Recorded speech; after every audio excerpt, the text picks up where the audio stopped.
The Kronax Empire had ruled the stars for over 500 years. Their massive warships traveled through space, destroying anyone who stood against them. No one had ever beaten them in battle. Their warriors were born and raised for war, their bodies enhanced with technology that made them stronger and faster than most other species in the galaxy. Admiral Zekthar stood on the bridge of his flagship, the Eternal Conquest. It was the largest and most powerful ship in the Kronax fleet.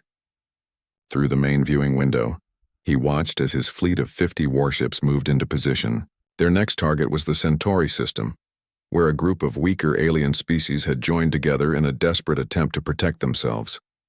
"How long until we reach the enemy defense line?" Admiral Zekthar asked his second-in-command. 3 hours, Admiral. Their sensors have detected us, but they are not running away. They seem prepared to fight.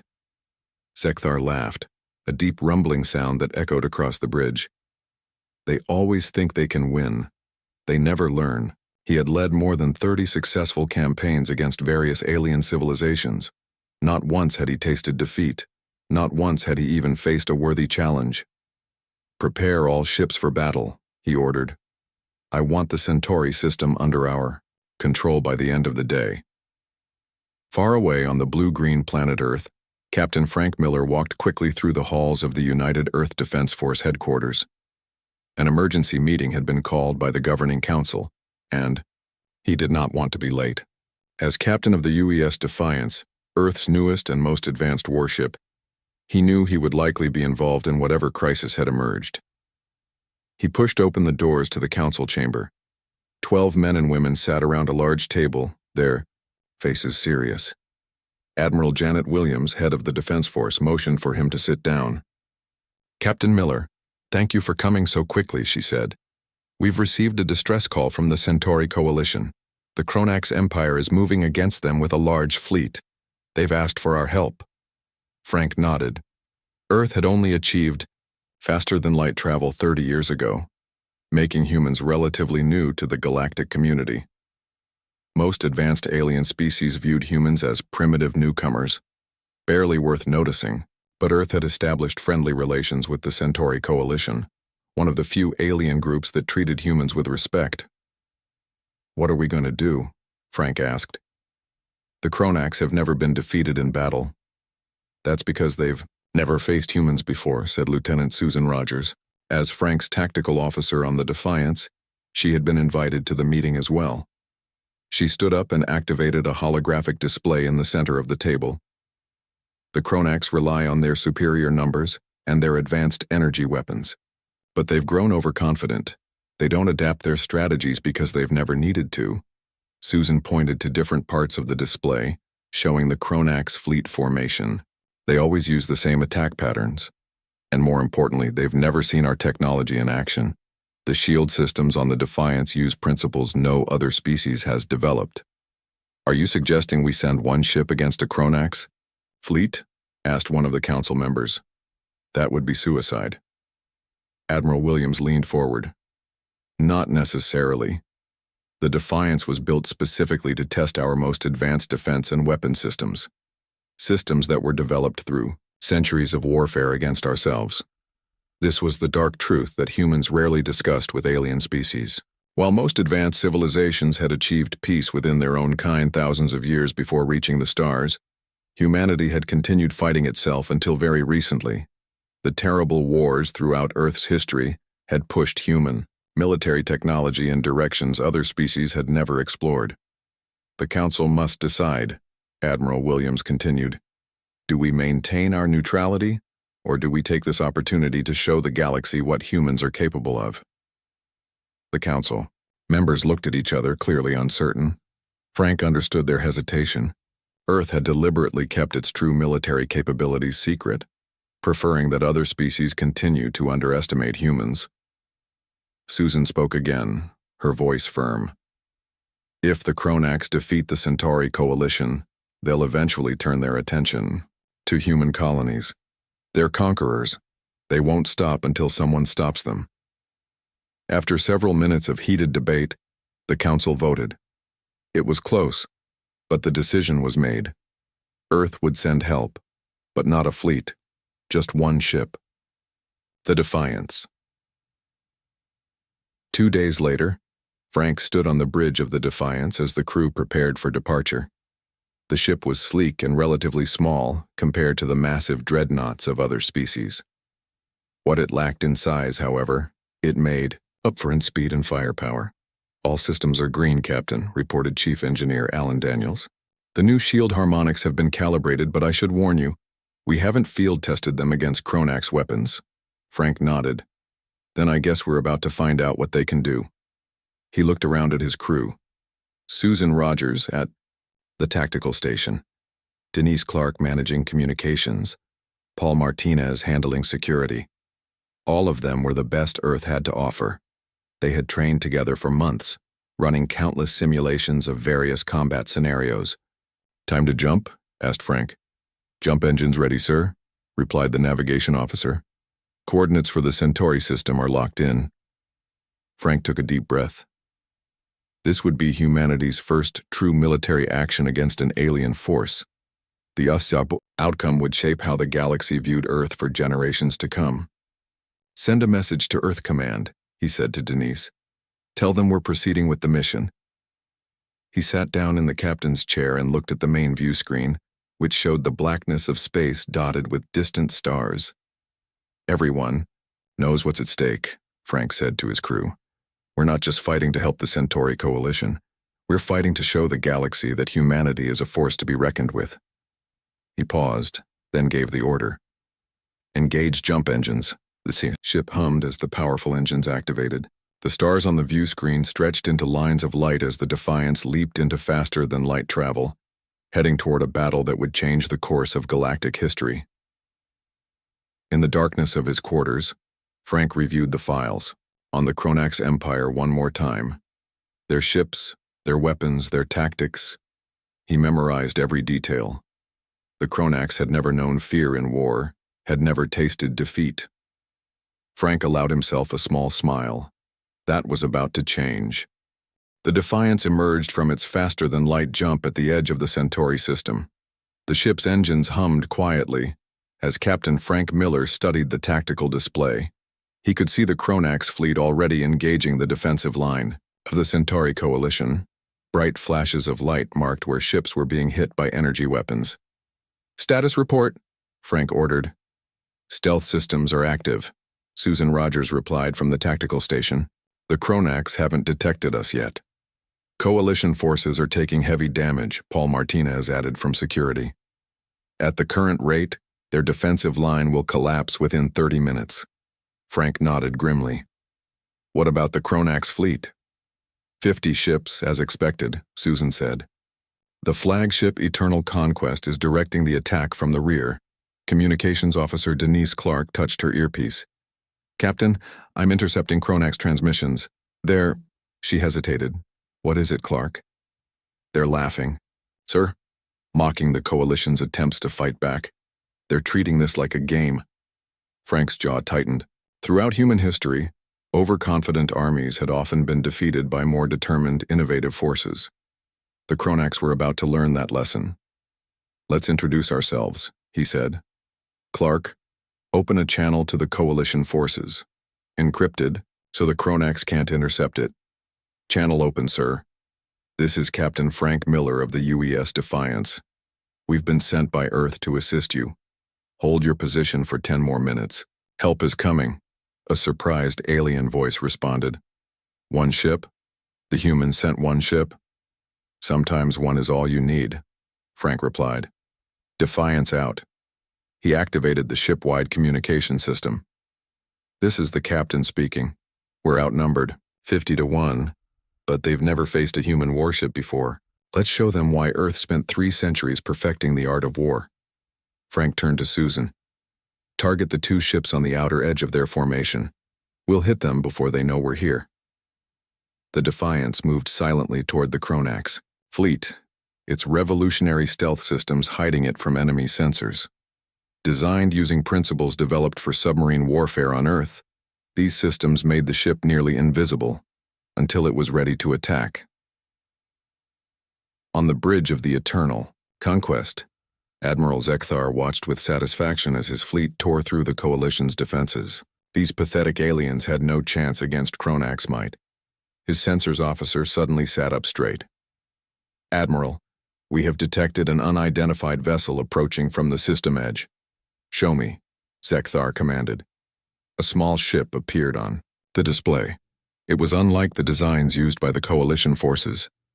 "It's a human vessel," the officer reported. Zekthar laughed. "The humans? Those primitive newcomers barely know how to travel between stars. What do they think they can do against us?" He waved his hand dismissively. "Send 2 destroyers to deal with it. Don't bother me with such trivial matters." 2 Kronaks. Destroyers broke formation and moved to intercept the Defiance. Each was 3 times the size of the human ship, bristling with weapons that had destroyed countless enemies throughout the galaxy. "They've spotted us," Susan reported. 2 destroyers are on an intercept course." "Good," Frank said. "Let them come to us." "Weapon status?" "Rail cannons charged and ready," replied Weapons Officer Greg Hudson. "Point defense grid active." The Kronak's destroyers opened fire first. Brilliant beams of energy shot across space toward the Defiance. These weapons had shattered the hulls of thousands of ships throughout Kronak's history. "Brace for impact," Frank ordered. "Shields at maximum." The energy beam struck the Defiance's shields, but instead of the destruction the Kronaks expected, something remarkable happened. The shields, designed using principles no other species had explored, absorbed the energy completely. "Shields holding at 92%, Susan reported, a note of triumph in her voice. "The Kronaks' weapons are less effective than our simulations predicted." "Now it's our turn," Frank said. "Hudson, target their primary weapon systems. Fire when ready." The Defiance's rail cannons came to life, using electromagnetic force to accelerate projectiles to incredible speeds. These weapons were considered outdated by most advanced civilizations, who preferred energy-based weapons. But the Kronaks, like most alien species, had optimized their shields against energy attacks, not physical ones. The projectiles tore through space and struck the first Kronak's destroyer. Its shields flickered and failed, unable to stop the kinetic force. The second salvo hit critical systems, causing explosions across the destroyer's hull. "Direct hits," Hudson reported. "First destroyer's weapons are offline. They're losing power." "Target the second destroyer," Frank ordered. Before the Kronaks could adapt, the Defiance fired again. The second destroyer tried to evade, but the human weapons found their mark. More explosions blossomed in space as vital systems were destroyed. On the Eternal Conquest, Admiral Zekthar received the shocking news. Both destroyers disabled by a single human ship. "Impossible." "Show me the battle," he demanded. The display showed the human vessel moving with surprising speed and agility, firing weapons that somehow bypassed Kronak's shields.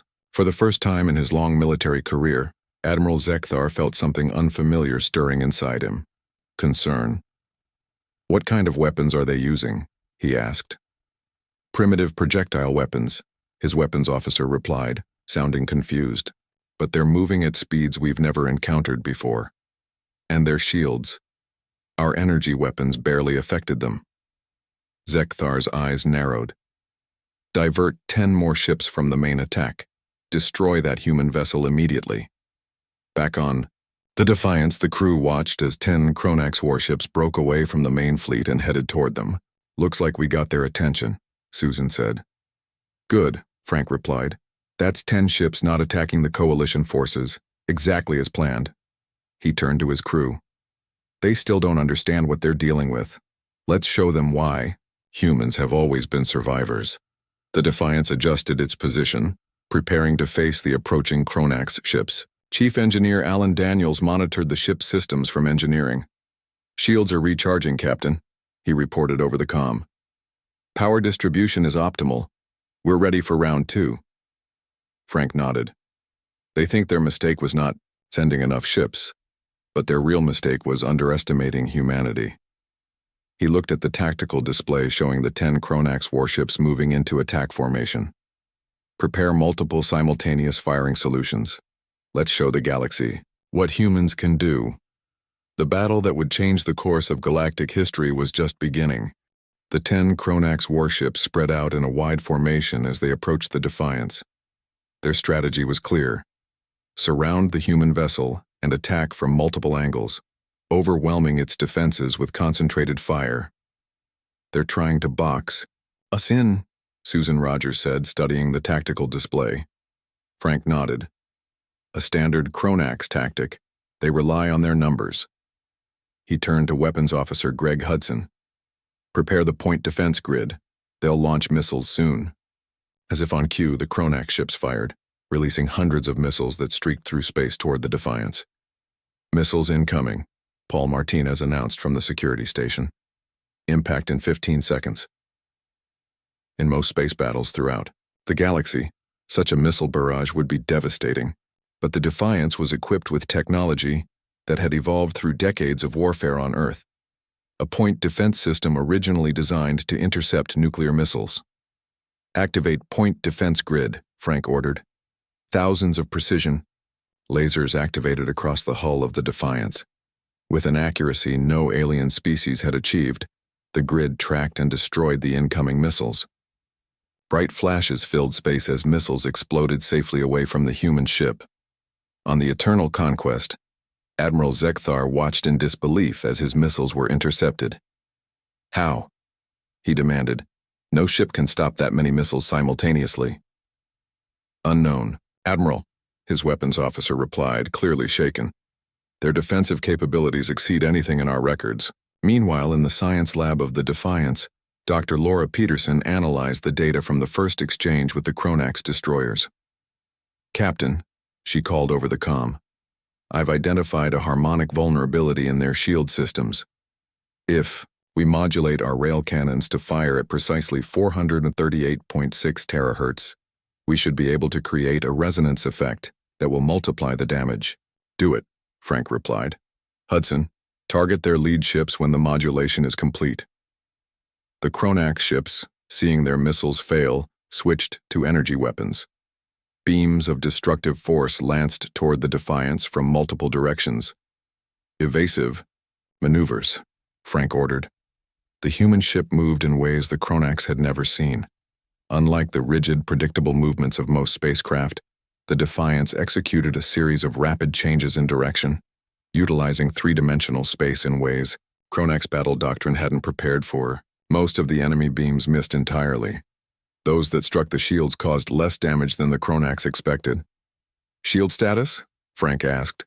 "Holding at 76%, Susan reported. "The damage is manageable." "Modulation complete," Laura announced. From the science lab, rail cannons adjusted to 438.6 terahertz. "Fire at will," Frank ordered. The Defiance's rail cannons fired, targeting the first of the 10 Kronax ships.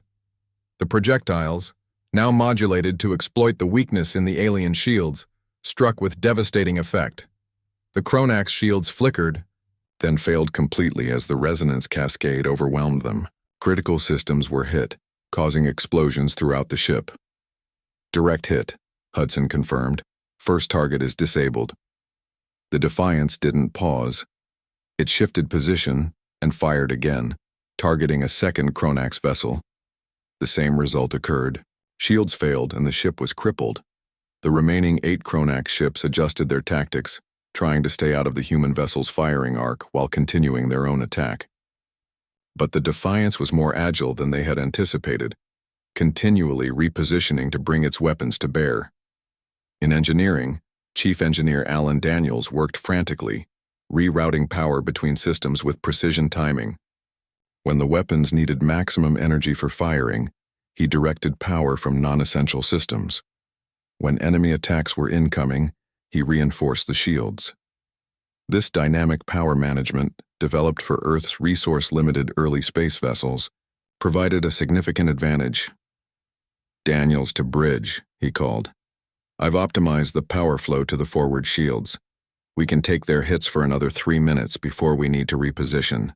"Understood," Frank replied. "Hudson, target their weapons systems specifically.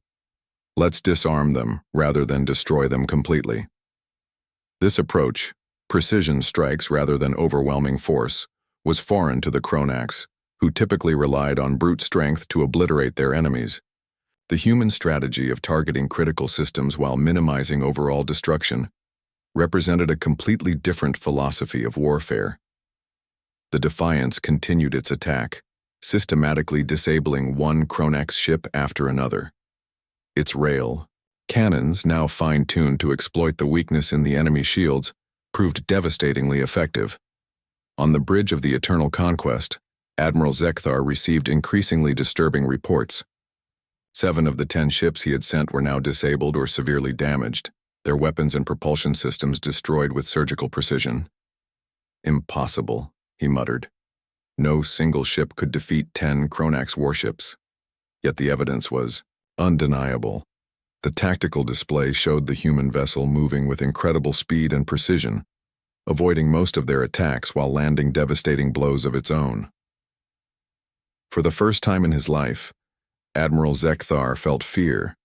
This was not just a lucky primitive ship. This was something else entirely, a level of military technology and tactical thinking that the Kronax had never encountered. "What more do we know about humans?" he demanded. His intelligence officer stepped forward nervously. "Very little, Admiral. They achieved faster-than-light travel only 30 years ago. Most civilizations consider them primitive newcomers. They have kept to themselves, establishing only minimal diplomatic relations." "Clearly," Zekthar growled, "we have underestimated them." Meanwhile, the Centauri coalition forces had noticed the unexpected turn of events. Their sensors showed the single human ship systematically dismantling a portion of the Kronax fleet. Inspired by this display, they began to rally, reorganizing their defensive line. Back on the Defiance, the crew worked with focused intensity. Though they had successfully disabled most of the 10 Kronax ships sent against them, they knew the battle was far from over. "Status report," Frank called out. "Shields at 62%, Susan replied. "Minor damage to the outer hull, but all systems remain functional." "The Kronax are regrouping," Martinez added. "The 3 remaining ships from this group are retreating to the main fleet." Frank nodded. "And the coalition forces?" "They're taking advantage of the situation," Denise Clark reported from communications. "They're reorganizing their defensive line. I'm receiving messages from their commanders. They're asking about our capabilities." "Tell them we're just getting started," Frank said. On the main screen, he could see the Kronax main fleet turning its attention toward the Defiance. The massive flagship, the Eternal Conquest, was repositioning itself at the center of the formation. "It seems we've gotten Admiral Zekthar's full attention," Frank observed. "Susan, what's your analysis?" "They'll come at us with everything now," she replied. "No more testing the waters with a few ships. They'll try to overwhelm us with their full fleet." Frank nodded, his expression determined. "Exactly as we wanted. Now we show them what happens when you corner a human." He opened a channel to the entire ship. "All hands prepare for full engagement. This is what we trained for." Throughout the Defiance, the crew prepared themselves. They were outnumbered, facing an enemy that had dominated the galaxy for centuries. But they had something the Kronax did not understand: the human spirit, forged through millennia of struggle and survival. The real battle was about to begin. Admiral Zekthar had made his decision. For the first time in his military career, he ordered his entire fleet to focus on a single enemy vessel. "All ships, disengage from the Centauri forces," he commanded. "Target the human vessel. I want it destroyed immediately."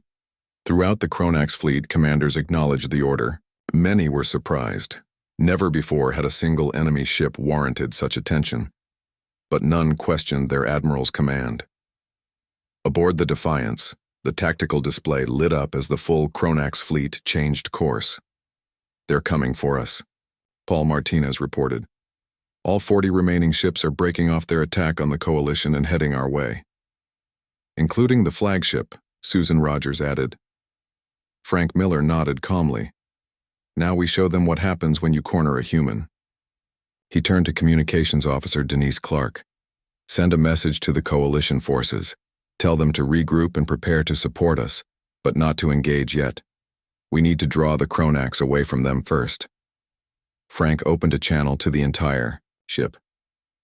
"This is the captain. The Kronax are bringing their full force against us. They think they can overwhelm us with numbers. But that's because they don't understand human ingenuity." He paused. "Activate all secondary systems. It's time for the next phase." Throughout the ship, crew members prepared for the most challenging part of their mission. The Defiance had been built with technologies that no other species in the galaxy had developed. Technologies born from humanity's long history of conflict. "Electronic warfare suite online," Susan reported. "Sensor jammers active." On the Kronax ships, strange things began to happen. Their communication systems filled with static. Their sensors showed phantom targets appearing and disappearing. Targeting. Computers displayed conflicting information. "What's happening?" Admiral Zekthar demanded as his own tactical display became unreliable. "Unknown, Admiral," his communications officer replied. "We're experiencing interference across all channels. The human ship is using some kind of electronic warfare," the science officer explained. "They're disrupting our systems," Zekthar growled in frustration. "Maintain visual targeting if necessary. All ships, close distance and fire when in range." The Kronax fleet moved forward, their formation less coordinated than before due to the communication difficulties. As they came within firing range, they launched a massive barrage. Hundreds of energy beams and thousands of missiles directed at the single human vessel. "Evasive pattern Delta," Frank ordered. The Defiance executed a series of maneuvers that would have been impossible for larger vessels. It spun and twisted through three-dimensional space, making itself an extremely difficult target. Many of the energy beams missed entirely. The point defense grid activated again, intercepting the incoming missiles with remarkable efficiency. Some attacks still got through. The Defiance shuddered as its shields absorbed multiple hits. "Shields at 47%, Susan reported. "We can't take this level of fire for long." "We don't need to," Frank replied. "Launch cyber intrusion protocols." This was another aspect of warfare that humans had perfected through centuries of conflict. The ability to infiltrate enemy systems. The Defiance transmitted specialized code designed to infiltrate the Kronax targeting systems. In engineering, Alan Daniels worked frantically to maintain power to the critical systems. "Bridge, this is engineering. I'm rerouting emergency power to the shields, but we need to reduce the load soon." "Understood," Frank replied. "Hudson, target the weapon systems on their lead ships. Priority on those with the heaviest weapons." The Defiance returned fire, its rail cannons striking with precision despite the chaos of battle. On several Kronax, ships' weapon systems suddenly went offline as the human cyber intrusion took effect. Commander Nicole Adams, the executive officer, monitored the battle from her station. "The Centauri forces are regrouping behind us, sir. They're watching and waiting." Frank nodded. "Good. The whole galaxy is about to learn what humanity can do." He turned to Susan. "How many Kronax ships have been neutralized so far?" 12. "Disabled completely. 5 with significant damage to weapons or propulsion," she replied. "But we still have 23 active enemy vessels, including the flagship." The battle continued, with the Defiance moving constantly, never staying still, long enough to become an easy target. The human vessel exploited three-dimensional space in ways the Kronax doctrine hadn't prepared for, fighting with a creativity and adaptability that the aliens had never encountered. On the Eternal Conquest, Admiral Zekthar watched with growing horror as more of his ships reported critical failures. Some lost weapons control. Others found their engines suddenly unresponsive. A few reported complete system shutdowns. "How is this possible?" he demanded. "One ship cannot defeat a Kronax fleet." But the evidence before his eyes told a different story. The tactical display, when it worked properly between bursts of interference, showed his fleet in disarray. The human vessel moved like nothing he had ever seen, striking with weapons that somehow bypassed their best defenses. "Admiral," his second-in-command said quietly, "perhaps we should consider a tactical retreat. We can regroup and return with reinforcements." Zekthar had never retreated in his life. The very thought was shameful. But as another of his ships reported complete system failure, He began to consider the unthinkable. "Order the remaining vessels to form a defensive perimeter around the Eternal Conquest," he commanded. Back on the Defiance, the crew noticed the change in the Kronax formation. "They're shifting to a defensive posture," Susan reported. "The remaining ships are forming a protective ring around the flagship." Frank studied the tactical display. The Defiance had sustained damage, not critical, but enough that they couldn't maintain this pace indefinitely. With 17 Kronax ships disabled or destroyed, the odds were better, but still not good. "Captain," Laura Peterson called from the science lab. "I've been analyzing their flagship. Its shield configuration is different from the other vessels. More layers, more power. Our current approach won't be as effective against it." Frank considered this information. "We need something they won't expect, something they can't defend against." He made his decision. "Prepare the Nova Protocol." Alan Daniels looked up sharply from his engineering station. "Sir, we've never deployed that outside of simulations. The Kronax have never seen human ingenuity before today," Frank replied. "Let's give them one more demonstration." Throughout the ship, the crew prepared for their most daring move yet. The Nova Protocol was an experimental weapon system, combining several technologies in a way no other species had attempted. "Nova Protocol standing by," Hudson confirmed after a few moments. Frank looked at the view screen, where the Kronax flagship sat surrounded by its remaining escort ships. He could sense that the tide of battle had turned. For the first time, the mighty Kronax fleet was on the defensive. "Target the Eternal Conquest," he ordered. "Let's end this." The Defiance moved into position, its damaged hull bearing the marks of intense battle. Inside the ship, the crew worked with calm efficiency despite the danger they faced. They had disabled 17 Kronax vessels, but the remaining 23, including the massive flagship Eternal Conquest, still posed a deadly threat. "Nova Protocol ready, Captain," Greg Hudson reported from the weapons station. Frank Miller nodded. "Target the Eternal Conquest. All other systems prepare for maximum evasive maneuvers after launch." The Defiance charged directly toward the Kronax flagship, absorbing punishing fire from the protecting ships. The human vessel's shields flickered as they absorbed hit after hit. "Shields at 28%, Susan Rogers called out. "Hull breaches on decks, 5 and 7. Emergency force fields are holding." "Just a little closer," Frank said, his eyes fixed on the tactical display. "We need to be within optimal range."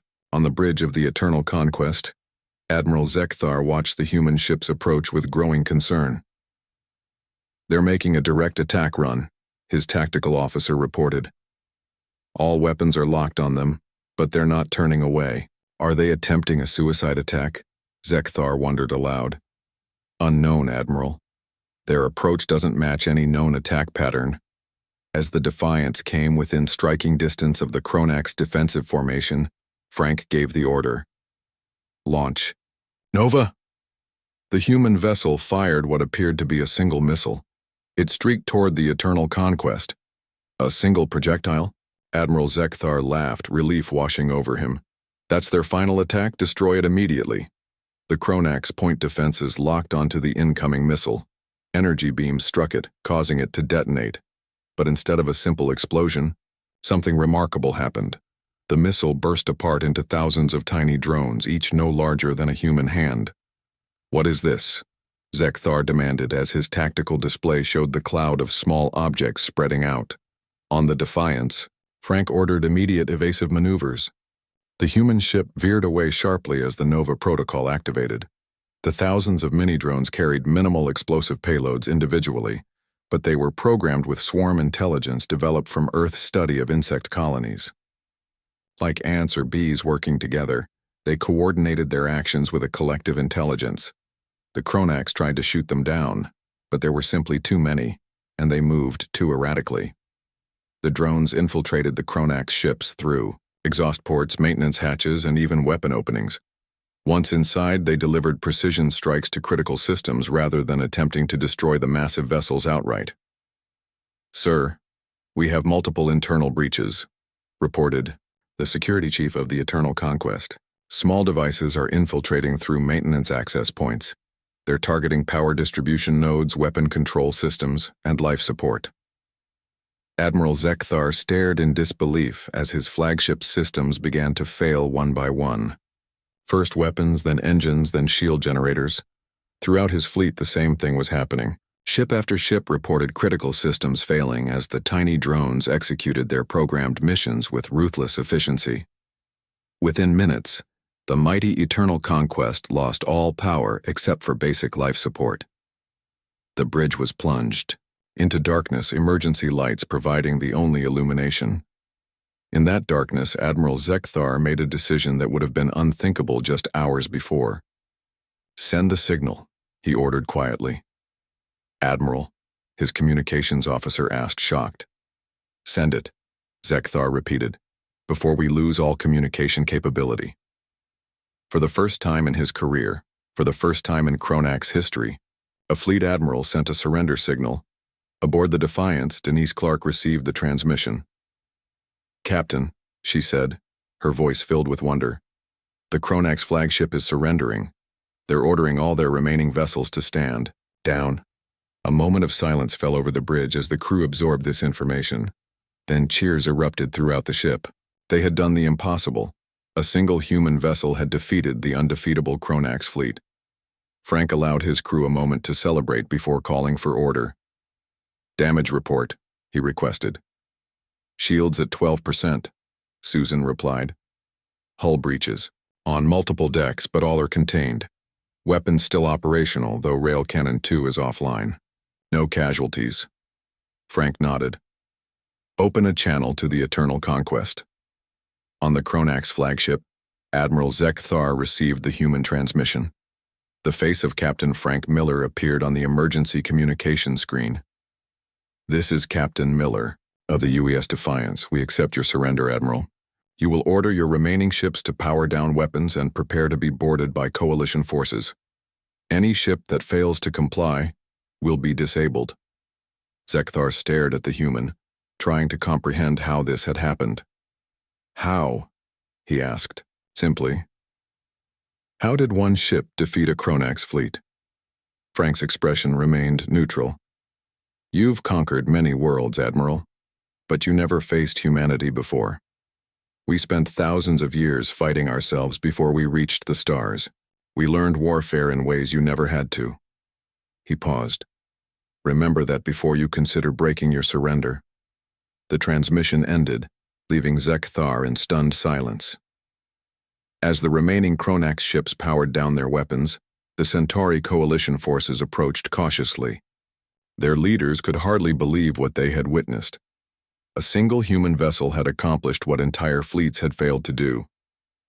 Communications officer Denise Clark reported, "I'm receiving transmission requests from dozens of alien species, Captain. News of the battle is spreading throughout the galaxy. They're calling it the miracle at Centauri," she added, reading from her console. Frank shook his head. This wasn't a miracle. This was human determination, ingenuity, and the culmination of centuries perfecting the art of war. He looked at his crew with pride. And it's just the beginning of what humanity can do. The UES Defiance would return to Earth for repairs, but the story of the single human warship that defeated the undefeatable Kronak's fleet traveled faster than any vessel could fly. Throughout the galaxy, countless species who had lived in fear of Kronak's expansion suddenly found hope. Diplomatic requests to Earth increased tenfold as alien civilizations sought alliance with this surprising new power, and everywhere the phrase spread like wildfire across the stars. They knew no fear in war until humanity's warship showed up. Even as the Defiance headed home, other human ships were being prepared for launch. Humanity had revealed itself to the galaxy, and the age of human expansion had begun. In the darkness of space, Captain Frank Miller stood on the observation deck, looking out at the stars. "This changes everything," he said quietly. Behind him, Susan Rogers nodded. "They'll never underestimate us again." Frank smiled. "Good, because we're just getting started."